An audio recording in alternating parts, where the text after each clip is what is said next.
आजको यो भिडियोमा चाहिँ हामी सी प्रोग्रामिङको युज गरेर कुनै पनि सिम्पल म्याथमेटिकल अपरेसनहरू कसरी गर्न सकिन्छ भन्ने बारेमा प्रोग्राम लेख्नेछौँ। त्यसको लागि मैले डेभ सी ओपन गर्छु हैन, अनि त्यस पछाडि एउटा प्रोग्राम लेखेर म्याथमेटिकल अपरेसन डट सी यो नाम राखेर मैले यसलाई कहीँ सेभ गरिदिन्छु। अब बाँकी कुरा भनेको सिम्पल हाम्रो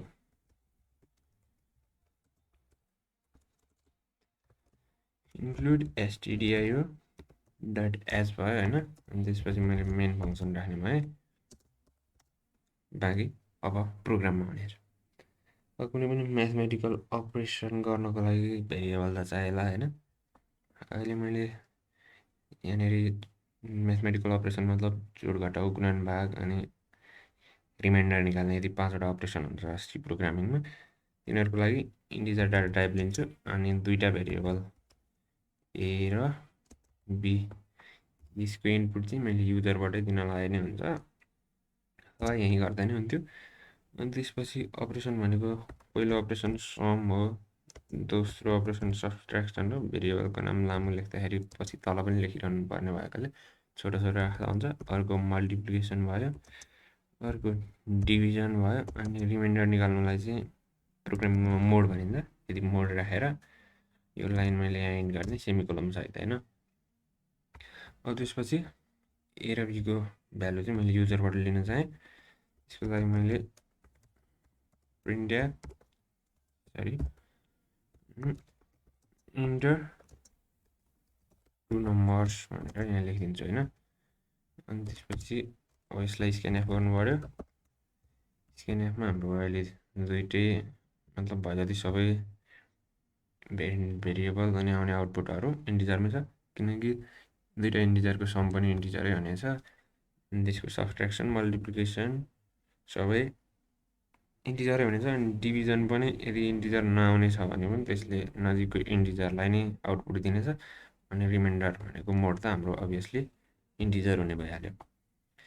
अनि त्यो इन्टिजर हाम्रो डाटा टाइप भएकोले पर्सेन्टेज डी राख्नु पर्यो। अनि यता पछाडि भनेको हाम्रो n%। अहिलेको लागि हामीले ए लिँदैछौँ, अनि त्यस्तै गरी सेकेन्डमा बी लिँदैछौँ। n% हो। यति गरिसकेपछि हामीले इनपुट लिन सक्छौँ। अब समको लागि के गर्नु पर्यो? सम भनेको सबैलाई थाहा भएको कुरा हो, ए प्लस बी राख्दै भइहाल्यो हैन। सबट्र्याक्सन भनेको ए माइनस बी भयो। त्यस्तै गरी मल्टिप्लिकेसन भनेको ए अनि यहाँनिर सिफ्टसँग एड दाब्दाखेरि एस्ट्रिक आउँछ, यो एस्ट्रिकले हामीलाई मल्टिप्लिकेसन दिनेछ। अनि त्यस्तै गरी डिभिजनको लागि ए अनि यो राइट ह्यान्ड साइडको सिफ्टको साइडमा स्ल्यास यो साइन छ, ए स्ल्यास बीले हामीलाई ए डिभाइड बाई बीको एन्सर दिनेछ। त्यस्तै गरी रिमाइन्डर निकाल्नको लागि चाहिँ mod is equal to A percentage symbol राख्नुपर्छ। पर्सेन्टेजलाई यहाँ मोड भनेर पढ्छौँ है हामीले, ए मोड बी। यदि गरिसकेपछि हाम्रो सम पनि आउँछ, सबट्र्याक्सन मल्टिप्लिकेसन डिभिजन मोडुलस सबै क्यालकुलेट हुन्छ। अब यसलाई आउटपुटमा डिस्प्ले गराउनु पर्यो हैन। त्यसको लागि प्रिन्टएफ राख्नु पर्यो। प्रिन्टएफसँग यो दुईटा सिम्पल मेथड। अनि अब यो ए प्लस बी हामीले दुईटा भ्यालु दिन्छौँ यहाँ माथि इनपुटमा, तर त्यहाँ आउटपुटमा भने जुन भ्यालु देखाउँ, जस्तै ए को भ्यालु 2 बी को भ्यालु 3 देखायो भने 2 + 3 इज इक्वल टु त्यसको सम कति हुन्छ 2 + 3 5 हुन्छ। त्यो देखाउनु पर्यो भने के गर्ने, पर्सेन्टेज डी राख्ने ए को सट्टा हैन, अनि त्यस्तै गरी प्लस पर्सेन्टेज डी बी को सट्टा अनि इज इक्वल टु समको सट्टा पनि पर्सेन्टेज डी। अनि यता पछाडि चाहिँ यो पहिलोको लागि सबभन्दा सुरुमा भ्यालु यहाँ प्रिन्ट गराउँदा n% लेख्नु पर्दैन है, ए। अनि यो दोस्रो पर्सेन्टेज डीको भ्यालु भनेको त्यस पछाडि बी, अनि तेस्रो पर्सेन्टेजको भ्यालु भनेको सम हो।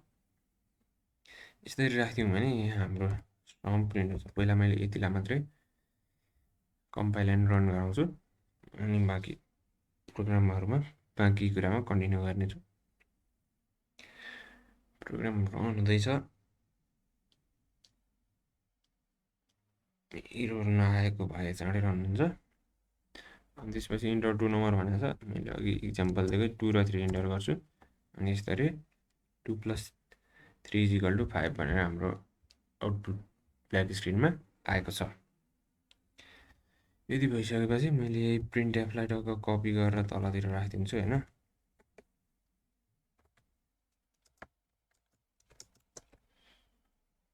चारवटा 5वटा अपरेसन छ हाम्रो। अनि त्यस्तै गरी यहाँनिर सेकेन्ड भनेको माइनस हो। अनि त्यस्तै गरी यहाँ ए माइनस बी नै हुनेछ, तर लास्टको भनेको सब्सट्र्याक्सन हुनेछ। त्यस्तै गरी यहाँ मल्टिप्लिकेसनको लागि स्टार दाबेन, मैले चाहिँ एक्स दाबिदिन्छु अनि टक्क इन्टु जस्तो देखियोस् न होइन। अनि समको सट्टा मल्टिप्लिकेसनको हामी याद राख्नु पऱ्यो। त्यस्तै गरी डिभिजनको सट्टा मैले अहिलेको लागि स्ल्यासै राखिदिएँ। अनि यहाँनिर डिआइभी राखिदिन्छु। अनि मोडको सट्टा मैले पर्सेन्टेजै राखिदिन्छु। अनि यता पछाडि मोड राखिदिएँ यता। यति गरेर सेभ गरेर मैले फेरि कम्पाइल एन्ड रन गर्छु। यति गर्दा फेरि यसले 2टा इनपुट माग्यो। अहिलेको लागि मैले 5 र 2 इनपुट दिन्छु। 5 र 2 दिँदाखेरि 5 + 2 7, त्यसपछि 5 - 2। यसलाई न्यू लाइनमा लेख्नको लागि हामीले हरेक सेन्टेन्स लेखिसके पछाडि लास्टमा स्ल्यास एन राख्नुपर्ने हुन्छ। अनि त्यस पछाडि चाहिँ त्योभन्दा त बाँकीको कुरा न्यू लाइनमा आउनेछ। लास्टको पछाडि न्यू लाइन नगर्दा नि अन्त गरे नै फरक पर्ने कुरा होइन। मैले F11 प्रेस गरेर कम्पाइल एन्ड रन गरिदिन्छु। सेम 5 र 2 राखिदिन्छु। हाम्रो सबै अपरेसनहरू यसरी देखिन्छ। 5 / 2 2.5 भयो भने यसले 2 मात्रै डिस्प्ले गर्ने भयो। इन्टिजर चाहियो किनकि 2.5 भनेको इन्टिजर होइन, नजिकको इन्टिजरमा यसले हामीलाई नम्बर आउटपुट दिने गर्छ। यहाँ पर्सेन्टेज डी आएछ है। यसको कारण चाहिँ पर्सेन्टेज पछाडि फेरि पर्सेन्टेज आछ भने चाहिँ यसले पर्सेन्टेज प्रिन्ट गर्छ। अनि त्यस पछाडि डीको कुनै मतलब भएन होइन। अनि त्यस पछाडि हाम्रो पर्सेन्टेज डी प्रिन्ट हुने भयो। सरी पर्सेन्टेजले पर्सेन्टेज प्रिन्ट गर्यो अनि डी चाहिँ पर्सेन्टेज बिना बाँकी रह्यो नि त, त्यही भएर पर्सेन्टेज डी त्यहाँ प्रिन्ट भयो। यसको लागि चाहिँ यो पर्सेन्टेजको अगाडि अर्को पर्सेन्टेज राखिदिनुपर्छ। अनि यो 2टा पर्सेन्टेजले जम्मा एउटा मात्रै पर्सेन्टेज प्रिन्ट गर्छ। अनि त्यसपछि यो पर्सेन्टेज डीले हाम्रो यहाँनिरको यसको करेस्पोन्ड इन्टिजर भनेको बी हो, यो प्रिन्ट गरिदिन्छ।